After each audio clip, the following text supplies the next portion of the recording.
Assalamualaikum warahmatullahi wabarakatuh. Berjumpa lagi dengan saya pada mata pelajaran desain grafis percetakan.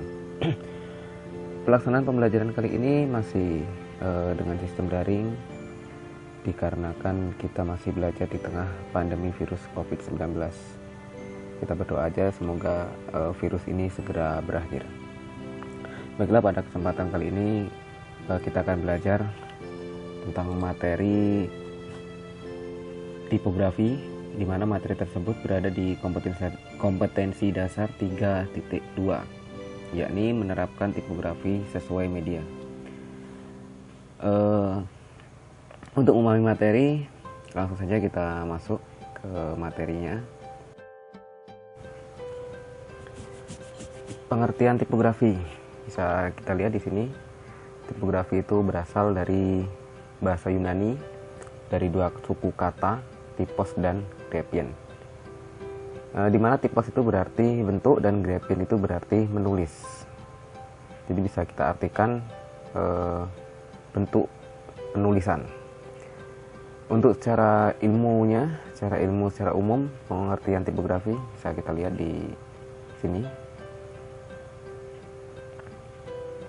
Dan untuk fungsi tipografi itu sendiri membuat teks menjadi berguna. Di sini artinya bukan berarti teks yang biasa itu tidak berguna, cuman kita membentuk teks sedemikian rupa agar terlihat indah, menarik, sehingga akan sangat berguna untuk menarik seseorang untuk membaca teks yang kita buat, baik itu dari segi makna teks ataupun dari apa yang terkandung dari teks itu sendiri, sehingga maksud dan tujuan kita membuat teks itu akan tersampaikan. Di sini ada readability. Di dalam tipografi dipengaruhi oleh jenis huruf, ukuran, pengaturan. Pengaturan sendiri terdiri dari alur, spasi, peralatan, dan sebagainya. Kontras warna. Kontras warna di sini kesesuaian warna antara teks tipografi dengan background atau yang lainnya. Kemudian ada legibility, yang ditentukan oleh kerumitan desain huruf. Tentunya kalau kita akan menciptakan desain yang indah, tentunya akan memiliki tingkat kerumitan yang lebih rumit. Ya.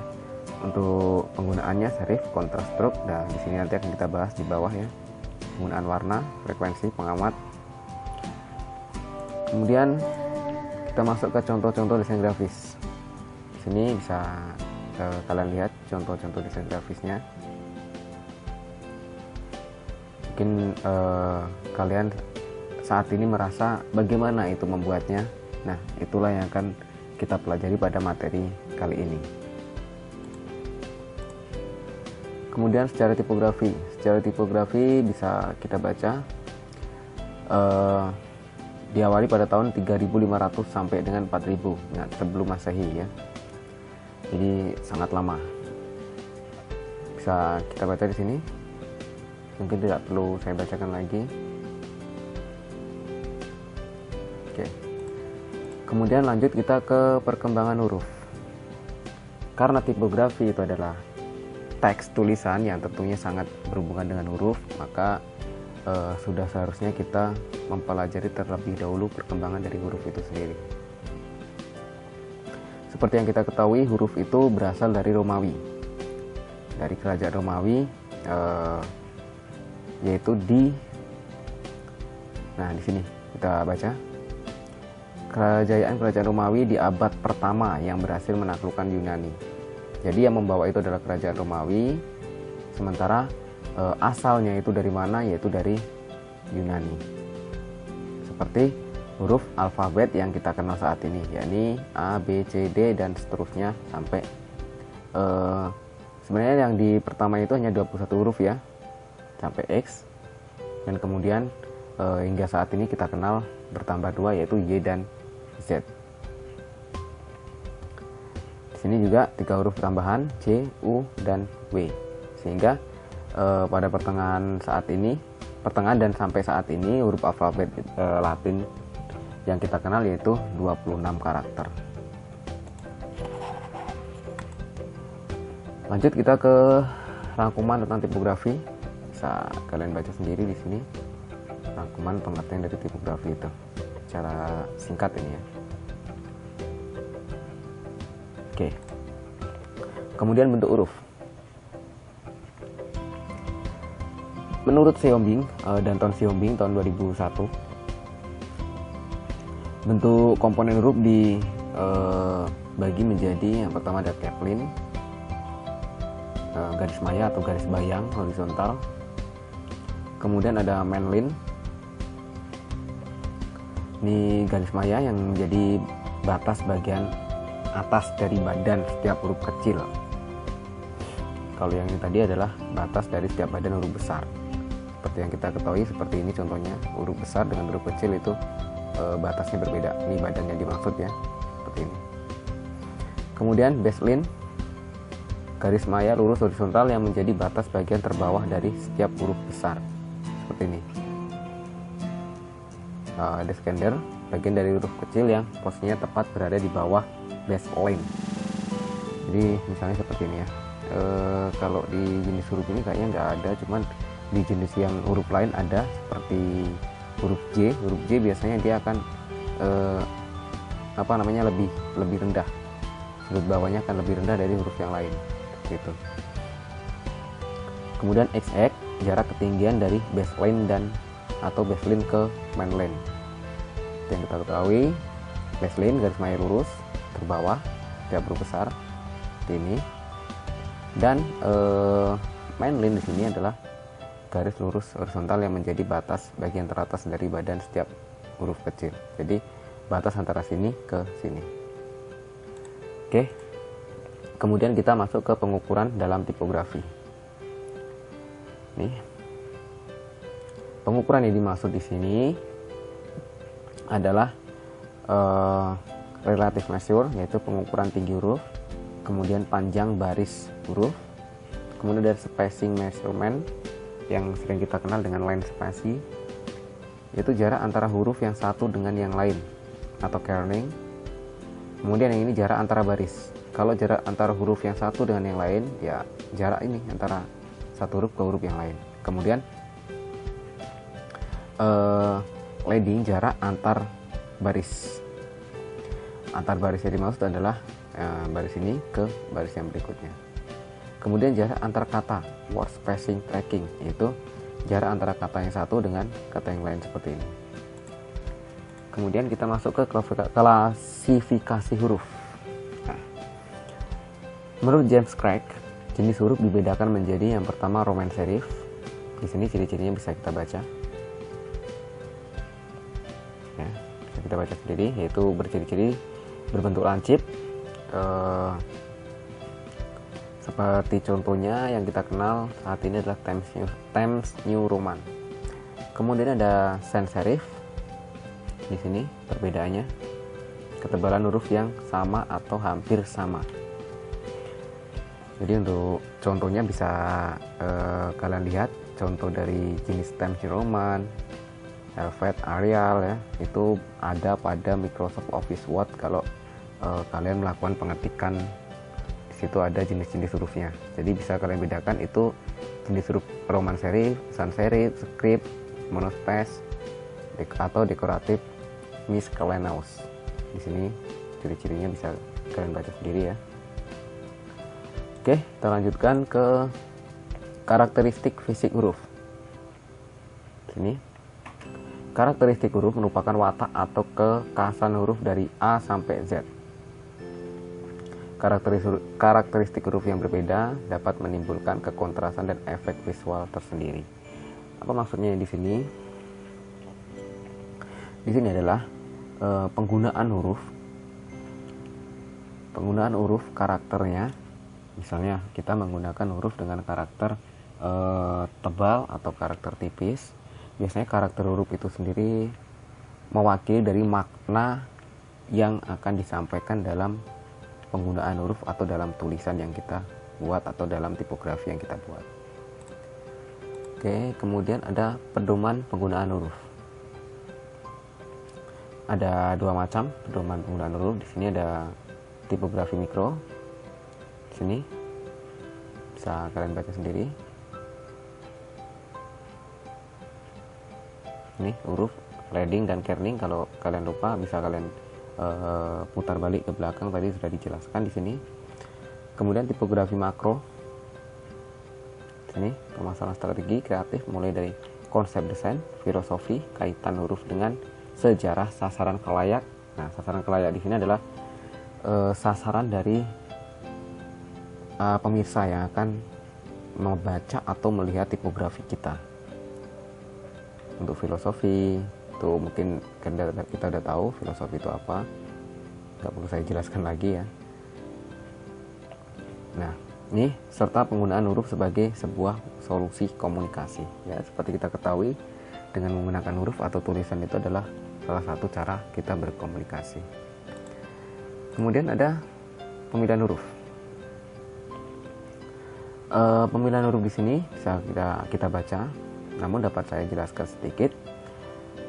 Di sini ada seperti perasaan gembira, sedih, optimis, tentram, ataupun romantik, ataupun misteri, ngeri ya. Jadi dalam artinya seperti ini. Jika kita akan membuat sebuah tipografi dengan makna sedih, ya kita harus memilih karakter hurufnya itu yang memang karakter mewakili dari sedih itu sendiri. Jika kita akan membuat tipografi dengan makna romantis, itu baik dari jenis huruf atau warna, biasanya kita menggunakan yang manis-manis, seperti kita menggunakan warna pink ya, dan tulisannya itu agak-agak manja-manja gimana gitu untuk romantis. Kemudian kalau kita membuat misalnya ada kayak misteri, mungkin kalian sudah sering ya membaca tulisan misteri, seperti apa bentuknya. Biasanya dari tulisannya, dengan memandang tulisannya aja kita udah ngeri, karena di situ ada kayak ini, kayak kalau kalian bisa lihat, yang kalian hobi biasanya itu ada stiker yang bertuliskan monster energi.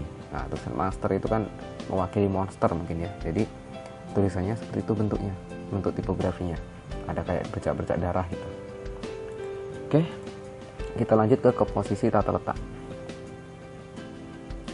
Jadi di sini di kaidah-kaidah komposisi harus diketahui adalah proportion, yaitu perbandingan huruf yang digunakan. Jadi proporsi ini perbandingan antara huruf 1, huruf 2 dalam tipografi itu harus seimbang ya. Harus jangan sampai misalnya ada besar sama kecil, itu harus dilihat tuh harus enak, jangan sampai besarnya terlalu besar, kecilnya terlalu kecil sehingga kayak nggak seimbang gitu ya. Karena di sini juga ada kata lagi keseimbangan atau balance. Jadi keseimbangan atau balance itu dalam pemilihan desain, pemilihan huruf, pemilihan warna, itu jangan sampai ada dua warna atau dua jenis huruf yang kita gunakan itu berlawanan. Seperti misal tadi kita menggunakan huruf satunya menggunakan huruf yang melambangkan misteri, satunya menggunakan huruf yang menggambarkan romantis. Kayaknya nggak padu gitu ya. Maknanya akhirnya ini maknanya ngeri atau romantis, itu akan susah dipahami. Kemudian ada irama atau ritme. Sama dengan di nada lagu, ada iramanya. Irama dalam teks di sini bagaimana kita membuat tipografi itu sehingga dilihatnya enak dan bisa sejuk di mata ya gitu. Kemudian ada kesatuan atau unity. Jadi seluruh unsur yang dipergunakan harus saling berhubungan dengan baik, mengandung makna dan menarik. Jadi tipografi yang kita buat itu bisa dibaca, walaupun cara pembacaannya itu sendiri kadang agak membingungkan, karena tipografi yang kita buat itu mengejar keindahan. Cuman jangan dilupakan tentang ini kesatuannya. Walaupun kita mengejar keindahan, jangan sampai tulisan itu berantakan. Misalnya mau nulis aku, ada A-nya di sini, kemudian K-nya kok balik di sini, kan itu nanti nggak seimbang gitu. Jadi bisa jadi K-nya di depan atau agak ke bawah seperti itu. Kemudian pusat perhatian, focus of interest. Maksudnya pusat perhatian di sini dalam pembuatan tipografi, misalnya judul, peletakannya tergantung kepada pertimbangan estetika, komunikatif, dan kreatif. Nah, di sini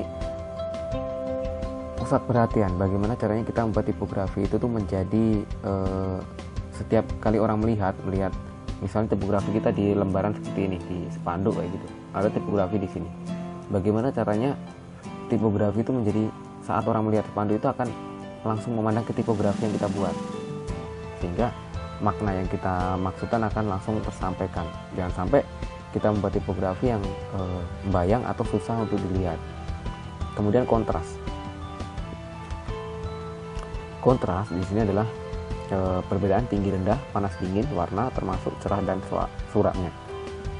Nah, dan maksudnya di sini saat kita membuat tipografi dan menambahkan background, jangan sampai antara background dengan tipografinya itu warnanya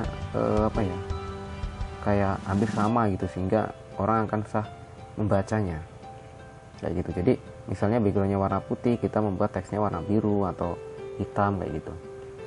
Jadi ada kontrasnya, kita perhatikan. Oke, selanjutnya kita ke penutup ya. Itu tadi adalah materi tentang tipografi secara materi ya. Cuman seharusnya kita memang harus praktek. Cuman prakteknya nanti kita pada waktu pembelajaran praktek tatap muka, dan kita yakin insya Allah pasti akan ada waktunya kita tatap muka. Kita berdoa saja semoga pandemi ini segera berakhir, sehingga kita akan bisa belajar lebih enjoy lagi. Dan kita akan nantinya menggunakan program atau software CorelDRAW. Walaupun banyak ya aplikasi-aplikasi yang lain kita bisa gunakan, cuman di sini kita akan tekankan ke CorelDRAW dulu ya. Mudah-mudahan kita bisa secepatnya untuk bisa bertemu praktek tatap muka.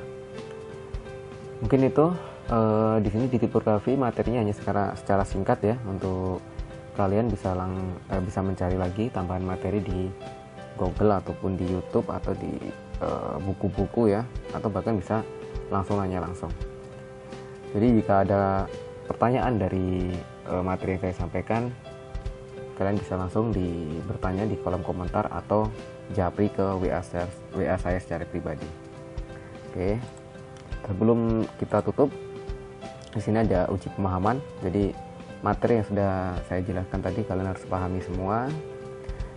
Jadi kalian jawab 4 pertanyaan ini, jelaskan secara singkat pengertian tipografi yang tadi sudah kita bahas. Huruf A, B, C, Z disebut apa ini, kemudian dibawa oleh siapa yang membawa huruf ini, kemudian dari bangsa apa. Kemudian ada nomor 3, sebutkan apa saja komposisi tata letak. Tadi udah kita bahas ya. Kemudian apa fungsi dari tipografi. Tadi juga ada kita bahas tipografi untuk apa. Kemudian jawaban pertanyaan tersebut di kolom komentar YouTube ini, karena memang YouTube ini, channel ini sebagai media pembelajaran kita. Kemudian jangan lupa menyertakan nama lengkap kalian agar saya bisa mengoreksi jawaban kalian dan memberi nilai untuk kalian ya. Secepatnya saya tunggu di komentarnya atau jawabannya. Mungkin itu aja, terima kasih. Untuk lebih kurangnya saya mohon maaf, dan jika ada yang perlu ditanyakan boleh ditanyakan sekali lagi melalui kolom komentar atau melalui WA pribadi saya. Assalamualaikum warahmatullahi wabarakatuh, dan selamat beraktivitas, selamat belajar, semoga sukses, amin.